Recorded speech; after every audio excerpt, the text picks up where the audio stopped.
Hi, welcome to Free Meditation TV. My name is Andrew, and this is Oksana. Good evening. Today our topic of conversation is Agya Center. This is the center that's located at the level of the optic chiasm in our brain, and it governs two glands within our brain, pituitary and pineal glands. It governs our ego and superego. Mainly, the causes of the stress that we feel is coming from the thoughts created in our ego and superego.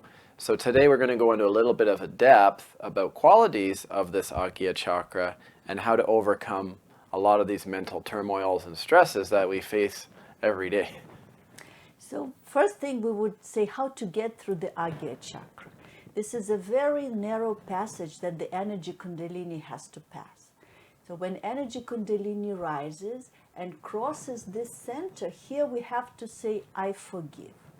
What it means when we say, I forgive, our ego within us goes down, and the superego also, they go down, and the Kundalini is able to cross into the limbic area, into the next center.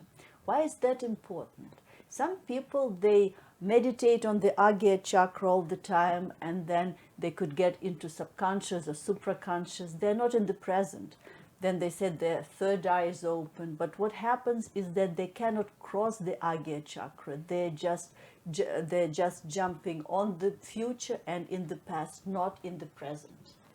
The big point here is that if we're wanting to evolve or become spiritual or to try to make a difference in our growth, is that we can't do it by focusing in on our brain. I mean, as Oksana said, people can focus in on maybe trying to see something in the past or seeing colors or doing something, memorizing things or chanting or working at the level of the brain, but essentially we're not going beyond our brain. So the big question then to ask is, what is beyond? We've done all this fighting and turmoil and thought and thinking and not forgiving people inside ourselves. So how do we get out of that? Well, the answer is to break free of it and have that Kundalini energy rise through the brain above the head. We have to go to the next level. We can't accomplish what we want to accomplish at our brain level. We'll talk about that a little bit more. In our everyday life, before we get into Sahasrara Chakra, we judge people based on our experience, based on our conditionings, and based on our ego. So we like somebody because that person reminds us of somebody, or we dislike. But what happens when we get into this next level of awareness, we see people as they are. On our hands, we feel their vibrations. On our hands, we feel if it's an angry person, if it's an egotistical person, or maybe that person has some insecurities within themselves, or it could be a generous person, or if the greedy person. It is all on our hands, and that's the people as they are. As of today, they could change, they could get their realization, and they could fix their centers, and maybe they could fix their qualities. But on our hands, we have that powerful mechanism, and this is only available to us if we could cross this center, Agnya Chakra. Essentially, we spend so much of our life using this Agnya center to make a judgment. Oh, that looks like a good person.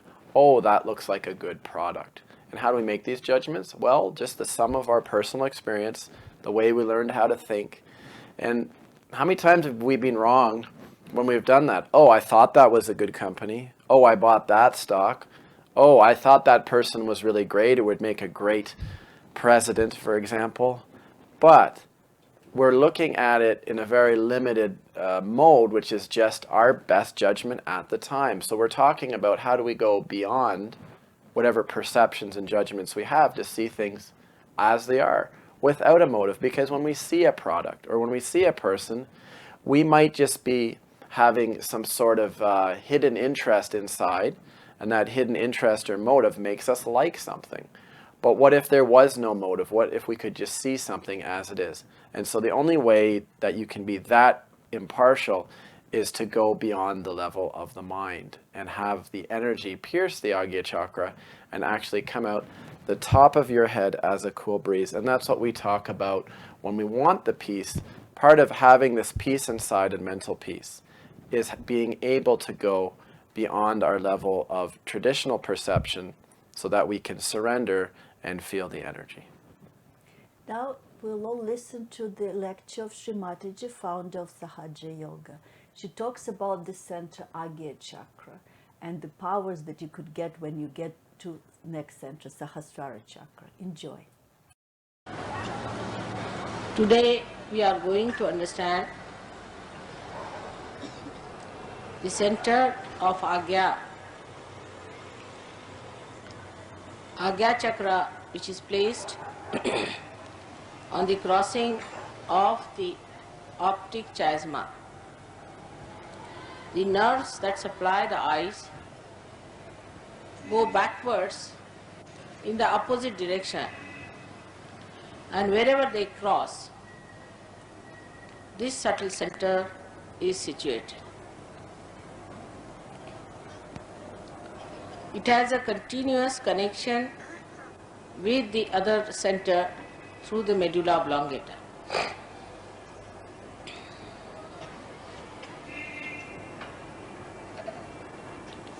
This center has got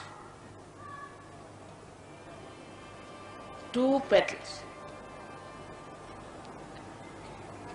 and this subtle center on one side acts through the eyes, and at the back of the head where you have some protrusion. This is the physical side of the center is. Now the people who talk of the third eye, this is the third eye. So that we have two eyes with which we see, and there's a third eye which is a subtler eye through which we can see. If you see this eye, that means you are away from it. For example, if you can see your eyes, that means you are seeing your reflection, not the reality. If you see anything, that means you are looking at it. So those people who say they see an eye, for example, people who take LSD and all of such things, they start seeing another eye. They just see this eye and they think their third eye has opened. Actually, you are very much away from the eye. That's why you can see it. You go to a supraconscious level on the right side, and on the left side to the subconscious level, you can see the eye. But in Sahaja Yoga, you have to see through that eye. Like a window, you can look at the window, but if you see through the window, you can't look at the window. So this illusion that people have that we can see third eye, and that's why whoever Kundalini is awakened, they are sadly mistaken. This is a very narrow passage through which attention cannot pass normally. It's an impossible thing. It's a very narrow passage where the ego and superego fit onto each other and cross each other just like this. And there is no gap in between for the Kundalini to pass it. This superego and ego go back, go downward, and come to the Vishuddhi chakra and circle round it and go in the same direction. So you find that they come up to this place, they start from this place, go up to the Agnya Chakra, and then they cross over.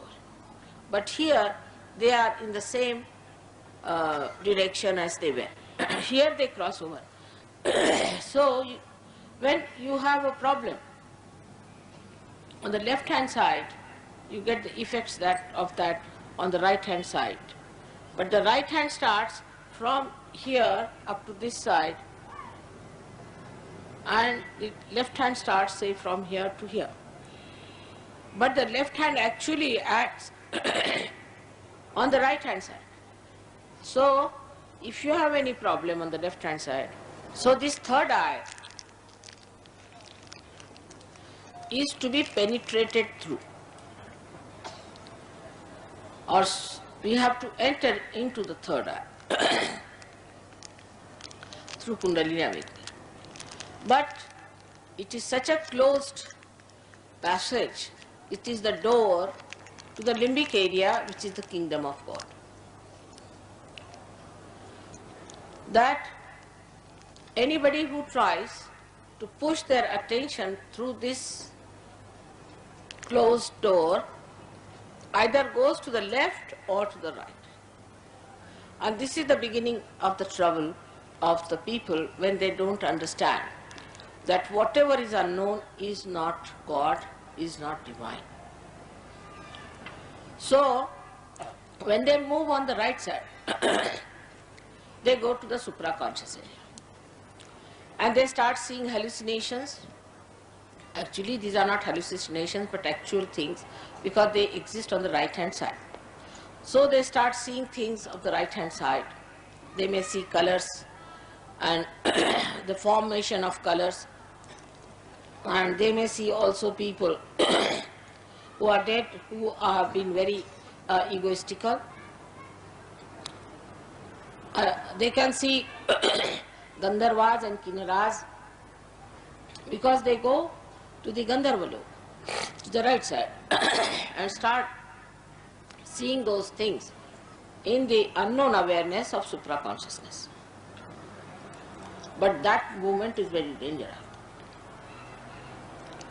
because if anybody catches you there, then you get an added personality sitting on your head, and you get possessed by ego, and you become on your own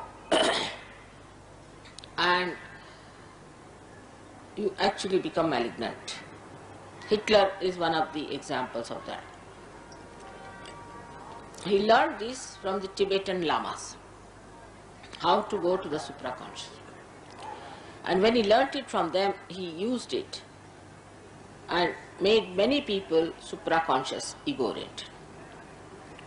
You must have heard about the lama system, which was another big problem, was to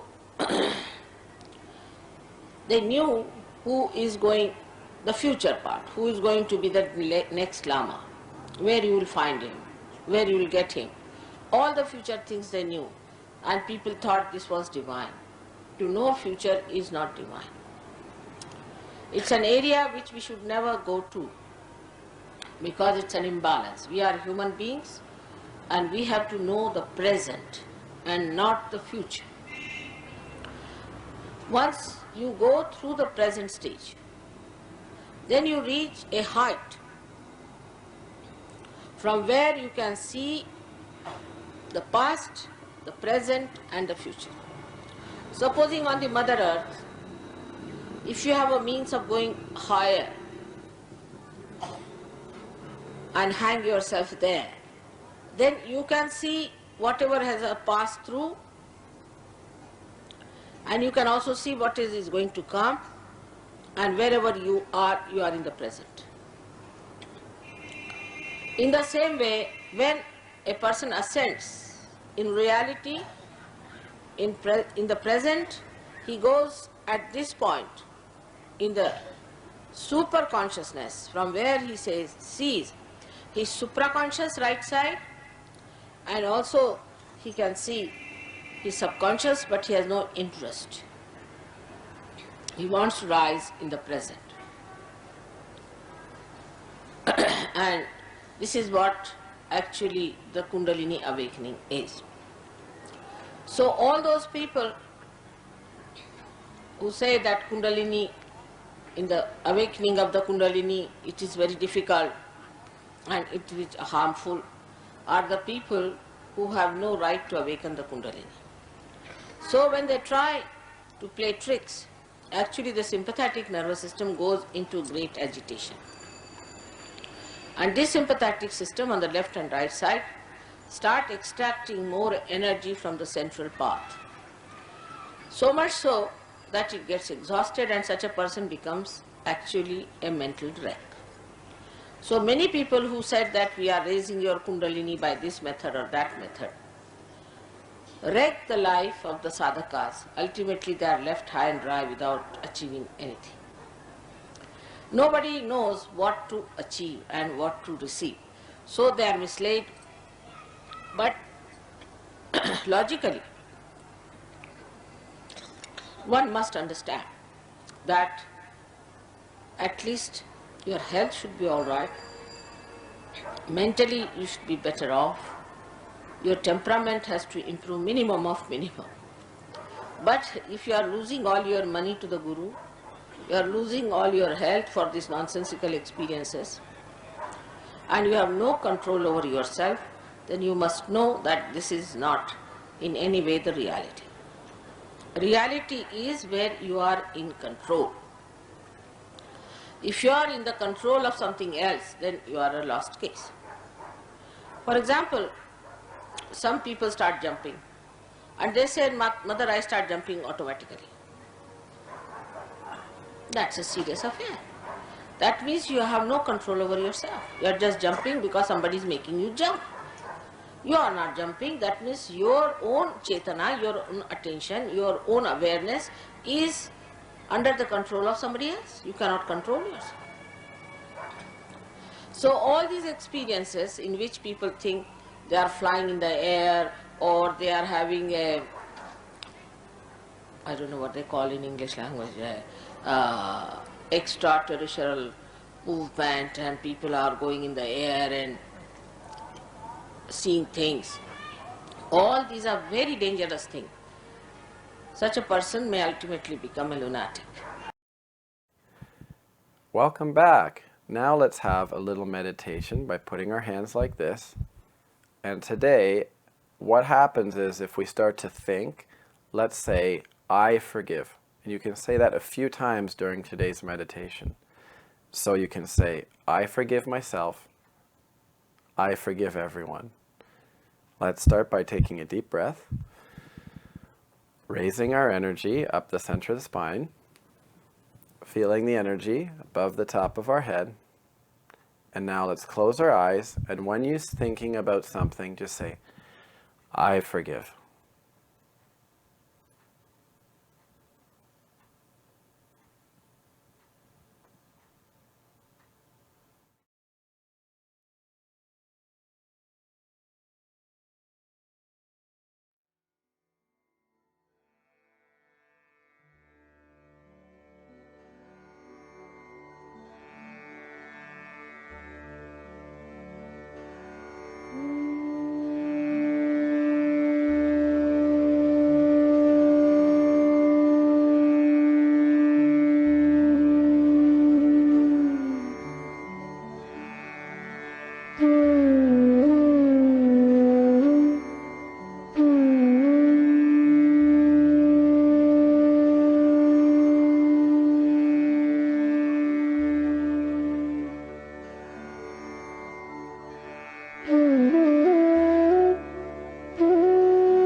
Welcome back. Now we will answer some of your questions. Do we have any questions? Yes, we have 2 questions so far. I don't understand how to function without thinking. Can you explain that, please? When we talk about thoughtless awareness, it means that you're in control of your ego and your superego. When your attention is very strong, when you want, you could think. If you don't want, you don't need to think. Sometimes this thought process goes beyond our control. For example, we go somewhere and then the thought comes, oh, I forgot to turn off the light, I forgot this, I forgot that, and we cannot stop them. So this will not happen to you. Attention becomes very sharp, very strong, and you're in control of your thought process.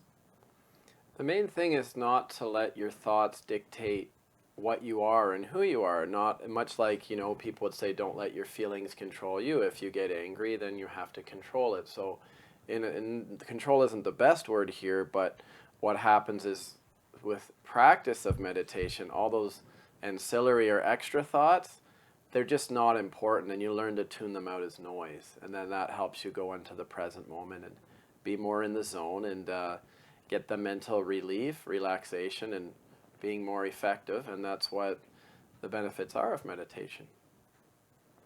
Do we have other questions? Next question. What does forgiveness have to do with meditation?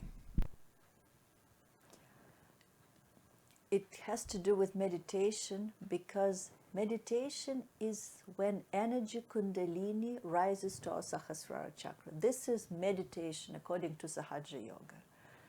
To forgive, you have to open this agya center. Otherwise, you cannot go to meditation. You could go to the trance, you could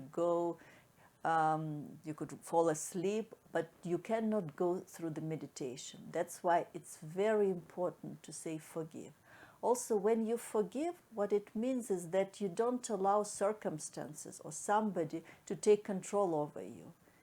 You are in control of your thoughts, so you don't want to worry. You don't have headaches, you don't have trouble about that. You are in meditation, so it's direct correlation. When you have an anger or frustration, it comes from you're not forgiving. There's something bothering you. When something's bothering you, you're using more your primal brain or your animal brain, and you're not thinking logically, you're not using all of the thoughts that are available to you and the thought processes. What happens when you meditate is that you're not getting stuck in that spots with anger.